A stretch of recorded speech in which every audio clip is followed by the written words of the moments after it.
The movie opens in a small city in Berlin in the hot summer of 2003.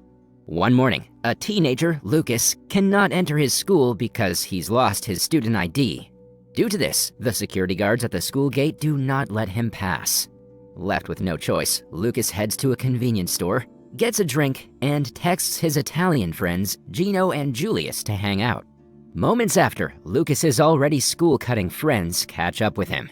They usually spend their time smoking pot and trying, largely unsuccessfully, to hit on girls.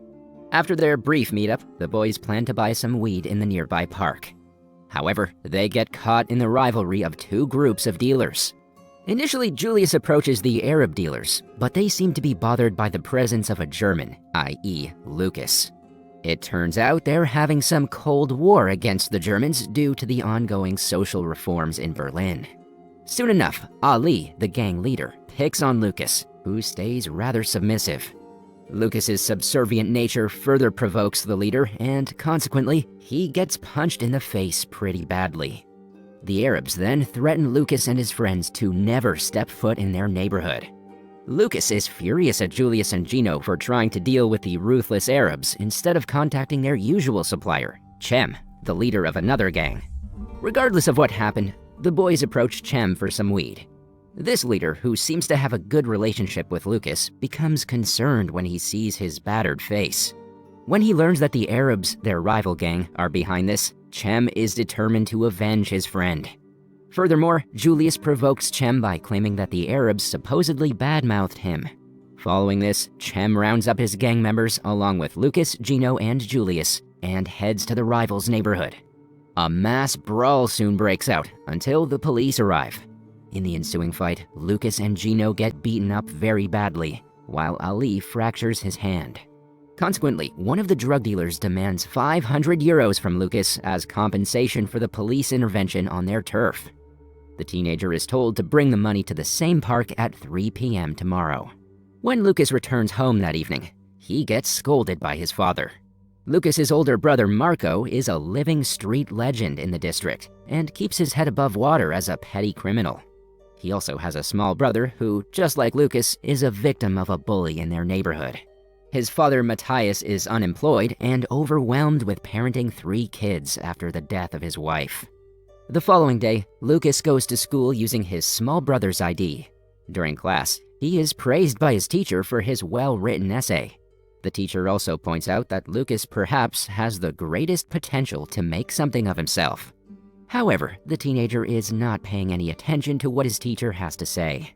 He is rather preoccupied with the other day's event. He tells Gino that they owe 500 euros to the Arabs. Gino then promises to bring his savings to clear their dues, so he heads home. Just then, the headmaster enters the class and introduces a new student, the half-Cuban Sanchez. The scene then shifts to Gino's home, where he tries to gather his savings from a safe. When his father hears some noise in the attic, he calls for Gino and asks him to join them for lunch. It is revealed that Gino suffers greatly from his father, a violent and hot-headed alcoholic who terrorizes him and his mother. The teenager's father has learned that his son is skipping school almost every day. When asked about it, Gino doesn't lie and confirms the truth. Consequently, he gets beaten by his father.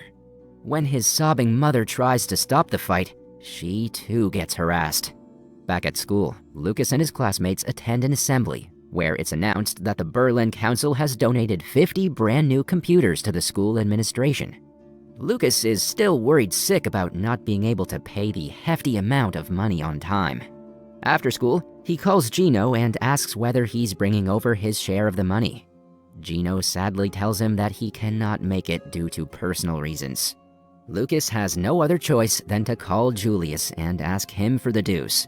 The scene then shifts to Julius's place, where he lives with his older brother in a rundown apartment.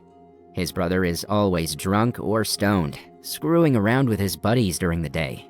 Despite his dire financial condition, the loudmouth Julius is always up for the party, girls, and drugs, and sometimes takes his brother's gun with him.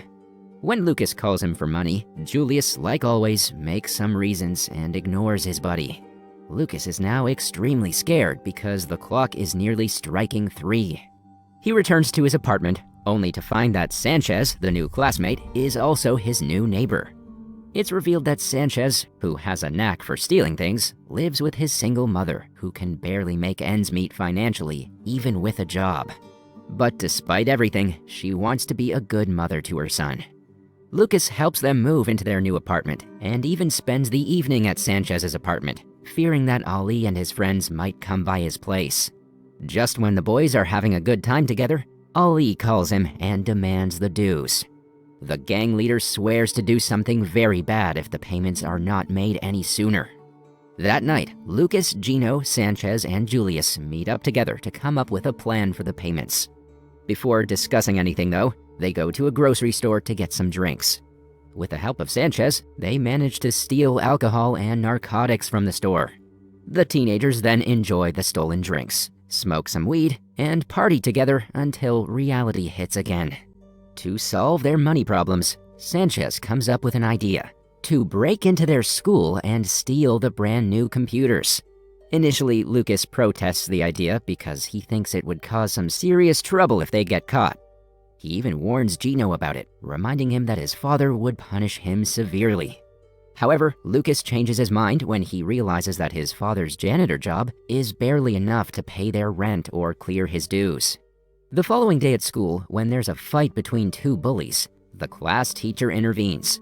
While trying to stop the commotion, the teacher mistakenly drops his staff keys on the floor. Lucas takes this opportunity to pick up the keys and take them with him. He then shows them to his buddies and makes plans to break into their school tonight. Later that night, the boys, excluding Gino, who ditched at the last minute, meet in front of the school gate and prepare to break in. Before officially going ahead with the plan, Lucas and Sanchez get into a small argument with Julius because the latter is rather loud and has also brought a gun, which could be pretty risky. Setting their differences aside, the three teenagers break into their school and steal some of the brand new student computers, LED ones that are worth thousands. Despite unprofessional execution, they succeed in their plan. While trying to get the computers home though, Julius opens fire to threaten some drunkards in the streets. Regardless, the boys manage to stack the computers at Julius's apartment after evading his sleeping brother in the lounge area. The next day, the school is full of police officers and journalists, and the theft at the school attracts widespread media attention. Lucas gets a call from his brother, who is rather curious about the robbery. Marcos lets him know that the perpetrators will be caught sooner or later because the computers are registered so they can be tracked. However, Lucas doesn't reveal to his brother about his involvement in the robbery. The following day, the boys manage to sell 3 of the computers, but for a very disappointing sum. Regardless, they're happy to compromise because they finally have some cash in hand. For the 800 euros they received selling the computers, they go shopping and buy branded clothes, shoes, and pizzas, among other things. They also visit a private swimming pool to relax and party with girls. During this time, Julius falls in love with a girl named Denise. Meanwhile, the investigation continues at school for the missing computers. One day, Lucas is called in for a personal interview by his class teacher. Before entering the teacher's room, Lucas calls his brother Marcos, believing that they've been busted. Terrified, he admits to stealing the computers from school along with his buddies. Marcos initially scolds him and advises him not to slip his mouth under any circumstances. Once Lucas goes inside the teacher's private office room, he is questioned about the recent robbery. The teenager is extremely scared, but thankfully, his teacher doesn't believe Lucas to be the culprit. Instead, he suspects fellow students with an immigrant background and believes that Lucas, as a German student, could help him solve the case. The teenager remains mum throughout his interview and rushes out the door as soon as he has permission to do so. Later at home, Lucas's stepmother tells him that his father wants him to live with Marcos because the apartment is too crammed up for 4 people. The poor teenager is hurt and blames his stepmother for moving in because they lived comfortably before she came into their lives. The following day, however, Lucas's father apologizes to him for trying to kick him out while driving him to school. Much to their surprise, the drug dealers stop their car and start demanding money from Lucas. When Lucas fails to give them his dues, they demolish Lucas's father's car as punishment. That evening, Lucas tries to clarify the situation with the leader of the drug dealers, so he visits Ali's home. Ali is initially aggressive towards Lucas, but remains calm when his mom sees them. His mom then invites Lucas inside their apartment and tells the boys to sort out their differences. After much convincing by his mother and aunts, Ali decides to forgive Lucas and make amends with him. Later, when Lucas is preparing to leave the apartment and standing in front of the door, Ali demands the newly bought sneakers to make peace. Lucas reluctantly agrees to do so and leaves the place barefoot. Just when a trouble has been settled, another arises when Julius's brother learns about the remaining computers at his apartment. Lucas and the boys are then forced to move the computers out. Thankfully, Marco arranges a meeting with a guy named Abdul, to whom the boys can sell the remaining computers. They visit the specified location and meet their guy. However, the man doesn't pay them and simply drives away with the computers, leaving Lucas and his friends stranded in the middle of nowhere. But what the teenagers don't know is that the so-called Abdul guy is an accomplice of Marco's.